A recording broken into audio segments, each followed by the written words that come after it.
All right, so now I'm going to go ahead and I'm going to show you how I can share money trying to solve this problem. Okay, so it says 4 friends have six $10 bills to share equally.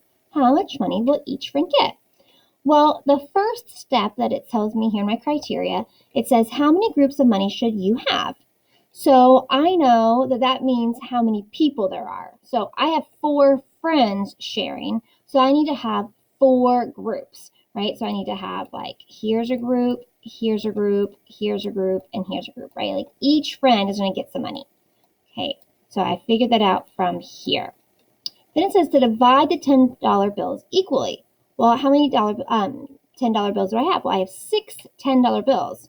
Well, I can give each of them one $10 bill, 1, 2, 3, 4, but then I have these extra 5, 6, and I can't put those in here because then these 2 people would have an extra one than these, and that's not equal.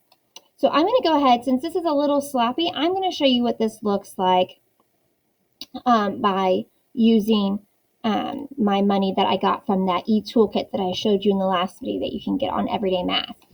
Okay, so here I have my 4 friends, 1, 2, 3, 4, and they each got a $10 bill, and then here are my extras. Okay, this is what you can do as well when you're organizing your work. You can kind of have an extra pile over here. And now that I've divided these $10 bills, the next step says to trade the extra $10 bills for $1 bills. So I need to take these $10 and then turn them into $1.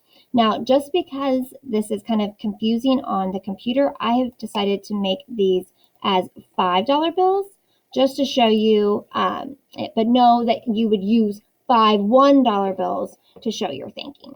So that's what I've done here. I've taken each one and made 2 5s and then 2 5s here. Okay, that's what I said here. I'm using to save room on my screen, but you're going to use $1, right? So then it says to divide the $1 bills equally. So luckily for me on this problem, I had 4 friends. I ended up with 4 $5 bills, so I could split that up. So same thing would happen if you had the $1 bills, right? Each person, you would just divide the ones until you got to the end, and at the end, you'd have each person have 5 $1 bills. So what is my answer? How much money will each friend get? Well, each friend got 10 and a 5, and 10 plus 5 is $15. So that's how much money each friend gets. They each get 15. All right, so if you have money too, like in the classroom, this is what we're going to be using. We're going to be using these 10s and 1s.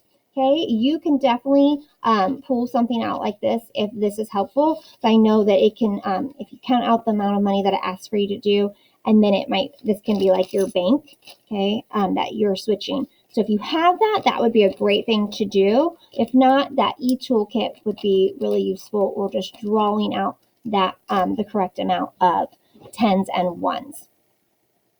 So you guys are now going to try this. This is in your book. Again, so if you want to draw it out in your book first and try it out here, definitely okay. But as always, I want you to show me your thinking here. So this says if $54 are shared equally by 3 people, how much would each person get? So when it says the letter represents, that means, remember, like instead of putting a question mark, you can put like M for money. Okay, and then they want you to write the number model. So like 54 divided by 3, right, equals what? And then this is where you're going to show that thinking like I did here in my model, right, where I had my different steps. That's what you're going to show here in your part. And then don't forget to write the answer. So there's that problem, this problem, and then this is one that I already provided money for you. So it says if $24 is shared equally between 3 people, here are 3 people, how much does each person get? So here is your $24, right? Your 2 10s and your 4 1s.